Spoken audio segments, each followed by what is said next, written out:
ከመጻሕፍት ገጾች ላለማግባት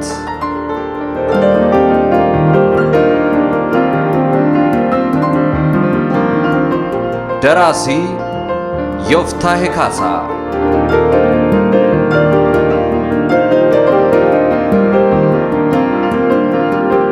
ተራኪ ታምራት ሙልጌታ ከመጻሕፍት ገጾች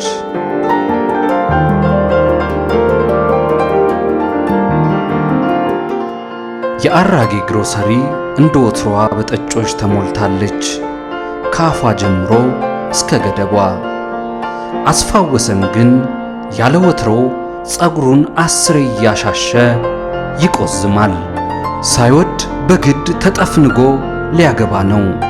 በነገው ዕለት ጥልቅ ቁዘማ ውስጥ የገባው ለዚሁ ነው። ለቁዘማው ማደፍረሻ ዝነኛውን የአራጌ ግሮሰሪ አፕሬቲቭ እያዘዘ በላይ በላይ ይጎነጫል። የሚያገባት በሕልሙ እንኳን ስትመጣ በፍርሃት የምታቃዠውን ሰላምን ነው። መልከ ጥፉን በስም ይደግፉ የሚለው አባባል በትክክል ለሷ ይሰራል ይላል።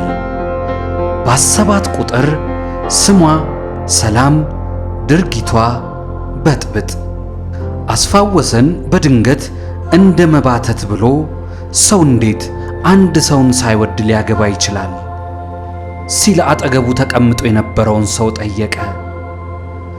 ጥያቄው ካፉ ከወጣ በኋላ ነበረ አጉል ጥያቄ ለአጉል ሰው የጠየቀ መሆኑን የተረዳው። አጠገቡ የተቀመጠው አብተው ነበረ። አብተው ደግሞ አንድ ፍንጭ ካገኘ ወሬው እንደ ክረምት ዝናብ የማያቋርጥ ነው። አብተው ጋራ ወሬ መጀመር የሚፈልግ የለም። በኋላ ግን ብዙም ግድ አልሰጠውም። እንደ ጉንዳን ሰራዊት የወረረውን ሐሳብ ለማባረር ከአራጌ ግሮሰሪ አፕሬቲቭ በተጨማሪ የሰው ወሬ ያስፈልጎታል።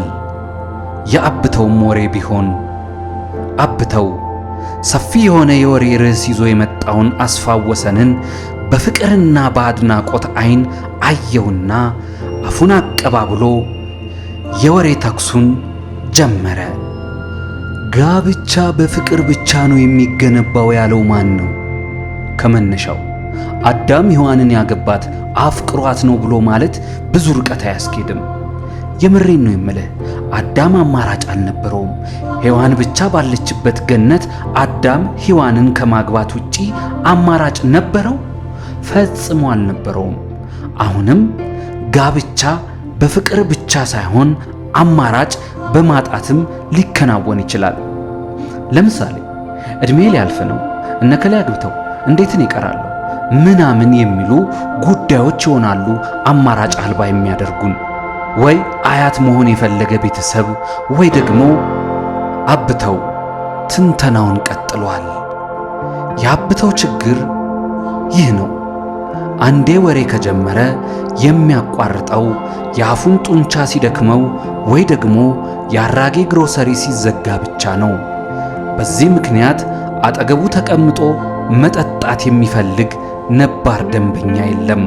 አብተው ጫት ቅሞ ስለሚመጣ ምርቃናውን ለመስበር ከአራጌ ግሮሰሪ አፕሬቲቭ በተጨማሪ ወሬ ያስፈልገዋል። ጨብሲው የሰው ጆሮ ነው ይሉታል የግሮሰሪው ደንበኞች። አብተው ማብራሪያውን ቀጥሏል። አስፋወሰን ግን እሱን ችላ ብሎ ወደ ራሱ ሐሳብ ተመለሰ። ነገ ጠዋት ሙሽራ ነው። እናቱ ቤት ይህኔ አስረሽ ምቺው ቀልጧል። ያቺ ሰላም የሚሏት ልጅ ከጠለፋ ባልተናነሰ ሁኔታ ሳይወድ በግድ እንዲያገባት ልታደርገው ነው። ወይ ሰላም፣ ወይ ሰላም፣ ወይ ሰላም! የጋብቻውን ዕለት በዚህ ደረጃ የፈራ የመጀመሪያው ወንድ እኔ መሆን አለብኝ አለ በሐሳቡ። አይምሰልህ አብተው ነበረ። አስፋወሰን ሳይታወቀው ለካ ድምፅ አውጥቶ ነው የተናገረው። አይምሰልህ፣ ለምሳሌ እኔን ውሰደኝ፣ እውነቱን ልንገርህና ሚስቴን ያገባኋት አረገዝኩኝ ስላለችኝ ነው። በእርግጥ አንድ ቀን ላገባት አስብ ነበረ። የአንድ ቀን ግን ምናልባት የምጽአት ቀን ሊሆን ይችል ነበረ። አየህ፣ ስላረገዘች ያንን ቀን አሳጠረችው። ሴቶች ለጋብቻ የሚፈልጉትን ወንድ እንዴት በእጃቸው ማስገባት እንደሚችሉ ቀመር ይዘው ነው የሚወልዱት። አብተው ቀጠለ። አስፋወሰን በራሱ ሐሳብ ሰመጠ።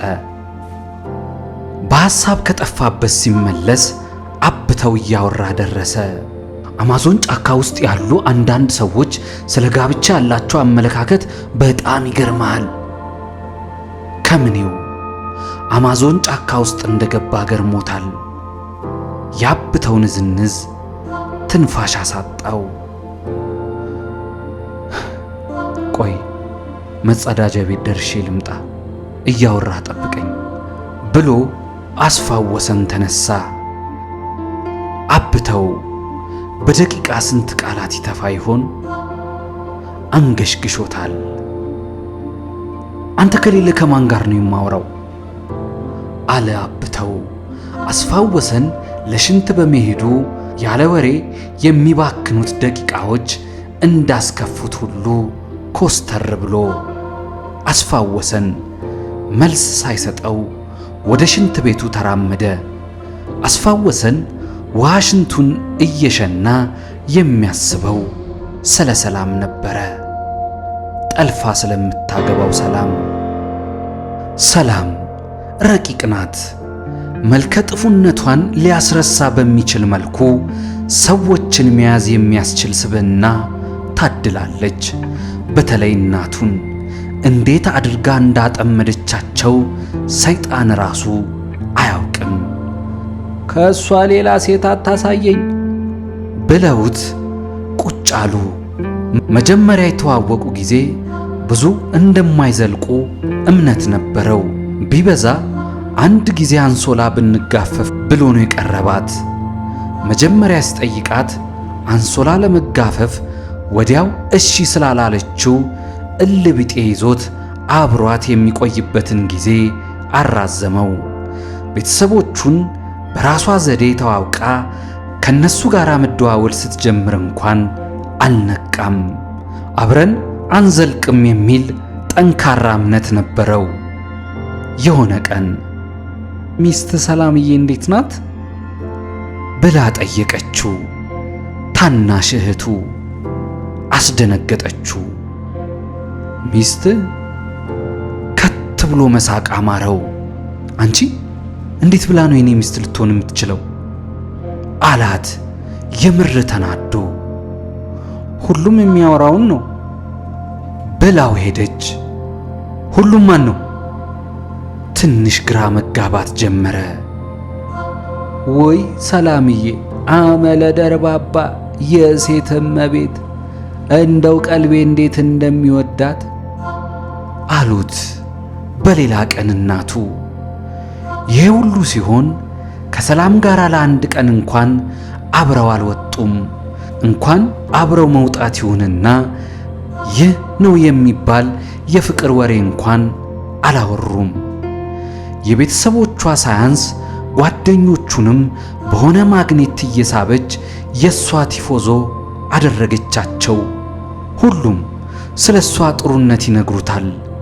እንደ እግር ኳስ ቡድን ይደግፏታል። ሰላም እኮ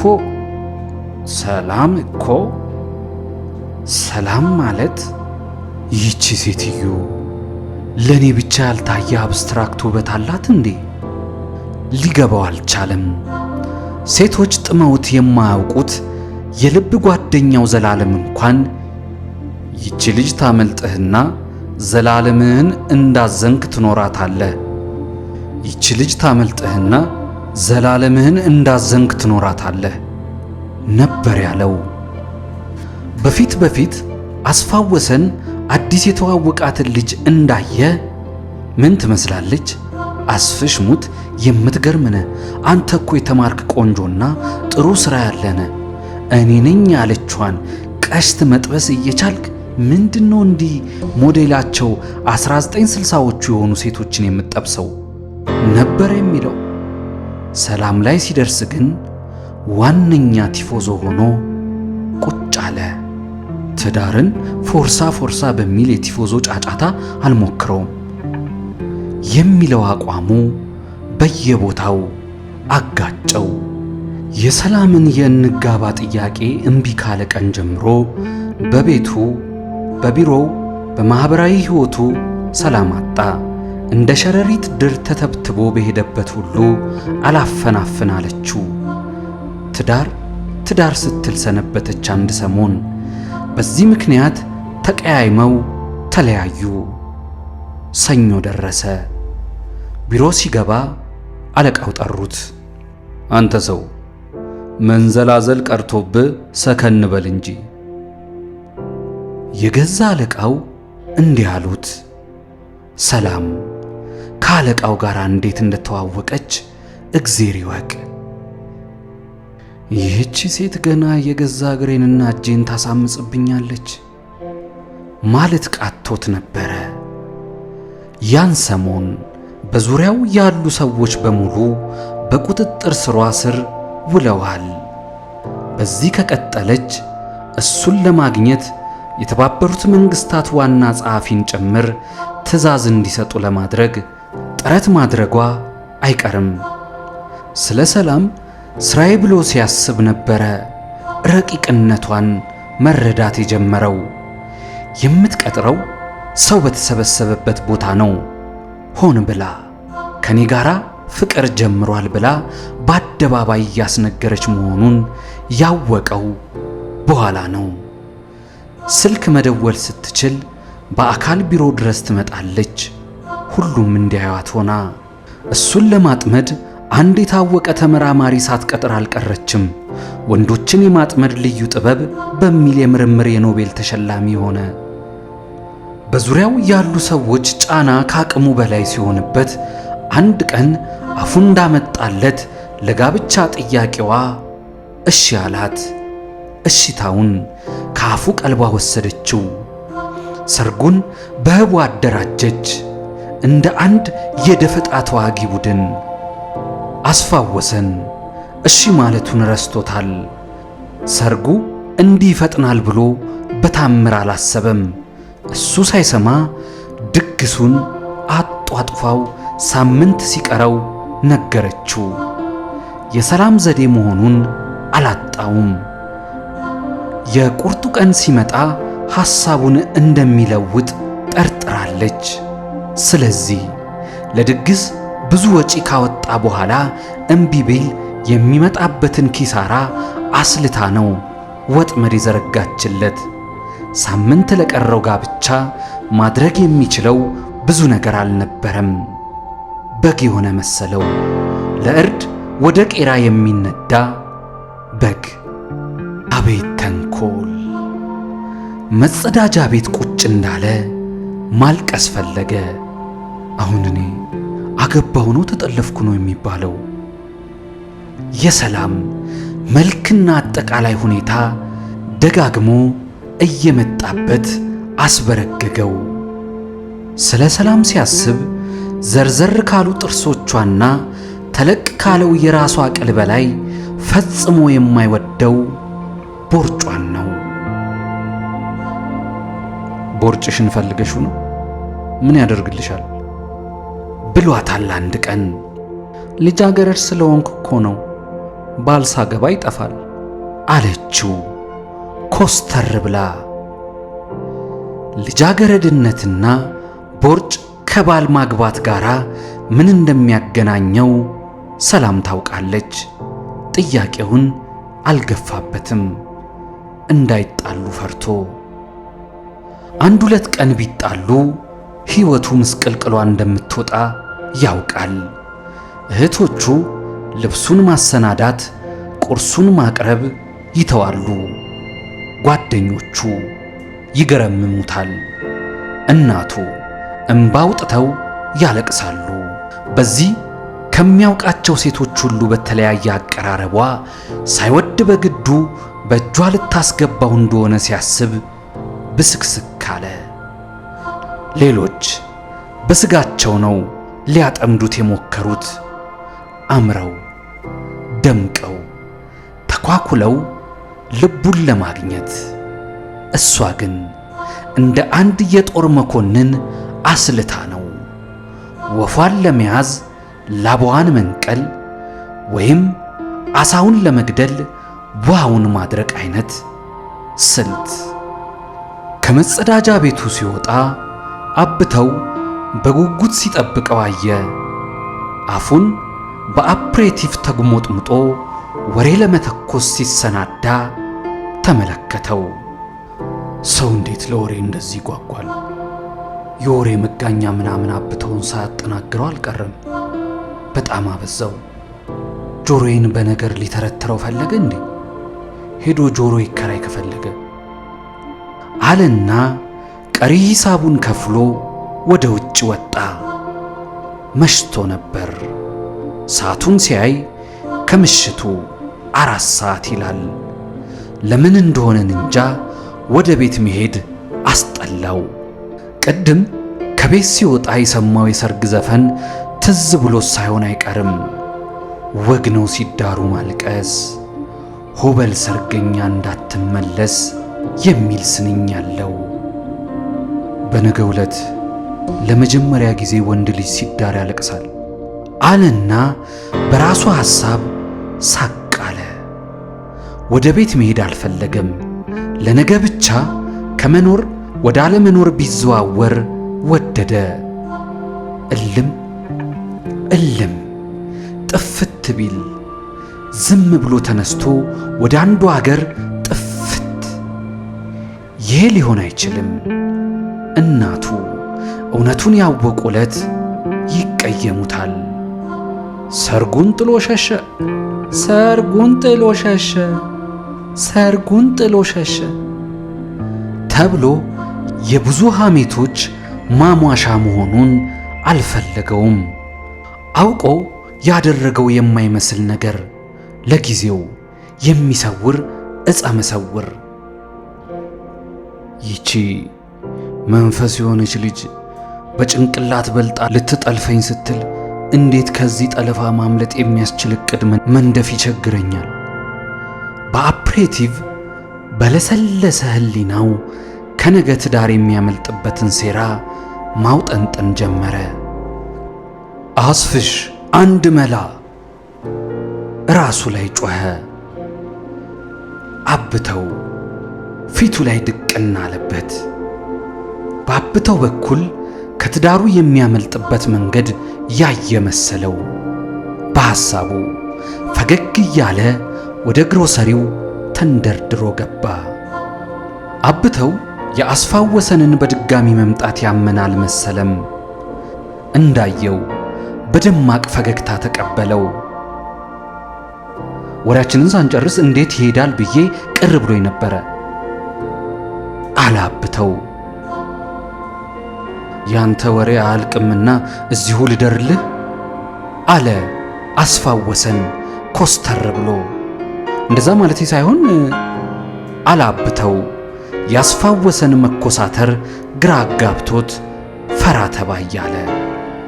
እና ምን ማለት ነው አንተ ወረኛ? አስፋው ወሰን ጠብ ያለሽ በዳቦ ዛቻውን አሰማ። ጤና የለህም እንዴ ሰውዬ? አለ አብተው ግራ መጋባቱ ጨምሮ። እኔ ነኝ ጤና የሌለኝ? የአፕሬቲቭን ጠርሙስ አንስቶ የአብተውን ጭንቅላት ተረተረው። የአራጌ ግሮሰሪ በአንድ እግሯ ቆመች። ግርግርና ትርምስምስ። አስፋው ወሰን ከአብተው ግንባር የሚፈልቀውን ደም ሲያይ ጌታ ሆይ የዛሬን ይቅር በለኝ፣ ወደፊት ምላሱ እስኪደነዝዝ ወሬውን እሰማዋለሁ ብሎ ለራሱ ቃል ገባ። ፖሊሶች ወዲያው ተጠርተው መጡ። ጉዞ ወደ ፖሊስ ጣቢያ። አስፋው ወሰንም የፈለገው ይህንኑ ነበረ፣ ፖሊስ ጣቢያ ታስሮ መቆየት። በንጋታው ጠዋት አስፋው ወሰን ፖሊስ ጣቢያ ነው ያደረው። የፖሊስ ጣቢያው እስር ቤት ከ5 ኮከብ ሆቴል በላይ ተመችቶት ነበረ። ያን መከረኛ አብተውን በጠርሙስ መፈንከቱ ውስጥ ውስጡን እንዲጸጸት ቢያደርገውም የሰርጉን ቀን በዘዴ ለማምለጥ ታስሮ ከመዋል የበለጠ ጥሩ አማራጭ አልነበረውም። ያስፋወሰን ቤተሰቦች ከሰው መጣላቱን ማታውኑ ሰምተው በድንጋጤ ሲርዱ ነው ያደሩት። ሰላም ምን እንዳለች አልሰማም።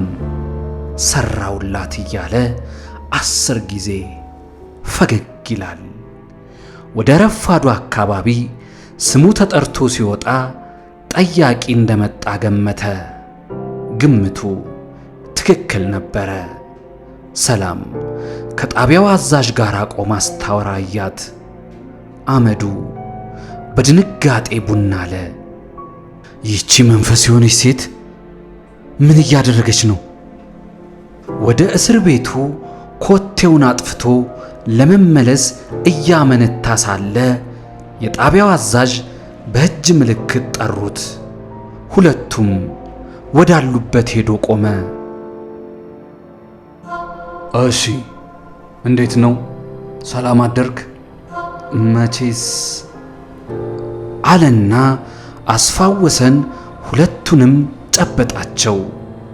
ሰላም በጠንካራ እጆቿ የመጭመቅ ያህል ጨበጠችው። ይቺ ሴት ቀደም ባለ ሕይወቷ ቦክሰኛ ነበረች እንዴ? እጆቹን አስለቅቋት ወደ ጣቢያው አዛዥ ፊቱን አዞረ። የሰርግ ቀን ዛሬ መሆኑን ለምን አልነገርከንም? አሉ የጣቢያው አዛዥ ወዳጃዊ በሆነ አቀራረብ። ያው መጥፎ ቀን ከሰው ጋር ተጣላው፣ የሚያሳዝን አጋጣሚ ነው አለ አስፋወሰን። ዋስትና በፍርድ ቤት ነው መሰጠት ያለበት። ፍርድ ቤቶች ደግሞ ያው እንደምታውቀው የረፍት ቀን በመሆኑ ዛሬም ነገም አይሰሩም። የጣቢያው አዛዥ ንግግራቸውን ቀጥለዋል። በዚህ አይነት አደጋ በሰርጌ ላይ ልገኝ አለመቻሌ በጣም የሚያሳዝን ነው አለ አስፋወሰን በመቆጨት ስሜት ውስጥ ሆኖ። ግድ የለም ብዙም አትዘን፣ በሰርግ ላይ እንድትገኝ የተቻለንን ጥረት እናደርጋለን አሉ የጣቢያው አዛዥ። ምን? አስፋወሰን በድንጋጤ ጸጉሩ ቆመ። በድንጋጤ ልቡ ልትቆም ደረሰች። ምን እያሰቡ ነው እነዚህ ሰዎች? ሊለቁኝ ብቻ እንዳይሆን። ማንም ሰው ከሕግ በታች እንደሆነ አውቃለሁ። መቼም ለኔ ሲባል ብቻ ሕጉ ይቀየራል ማለት አይቻልም። ሁኔታው ቢያሳዝነኝም ግን ያው መታሰር ካለብኝ ግን የምቀበለው ጉዳይ ነው። ሕግ መከበሩ ከምንም በላይ የመንፈስ እርካታ ይሰጠኛል አለ አስፋወሰን በመቻኮል። በዛሬው ቀን መታሰር በጣም የሚያሳዝን ነው እና ከዚህ በፊት ምንም አይነት ጥፋት እንደሌለብህ ስላረጋገጥን የጣቢያው አዛዥ በወዳጃዊ ስሜት ትከሻውን ተመተሙት።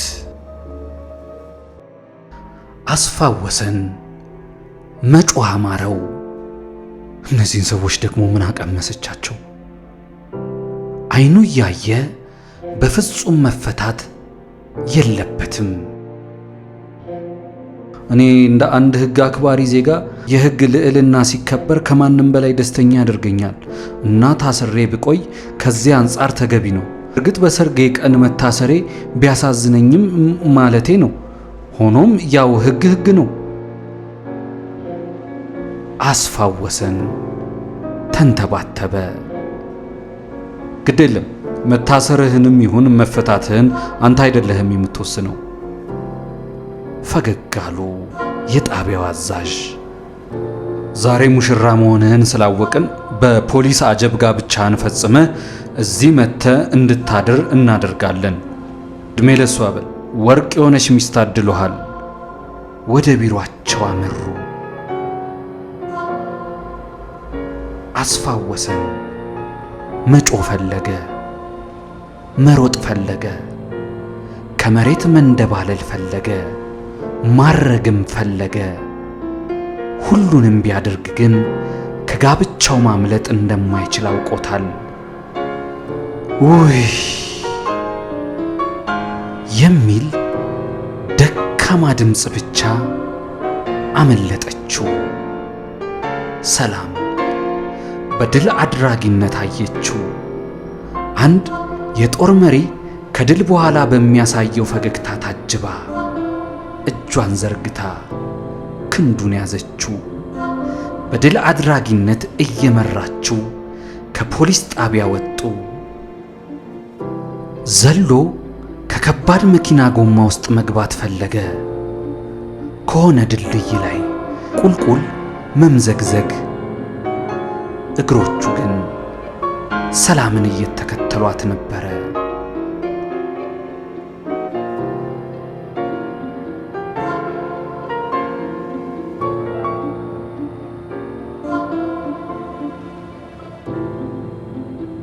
ተራኪ ታምራት ሙልጌታ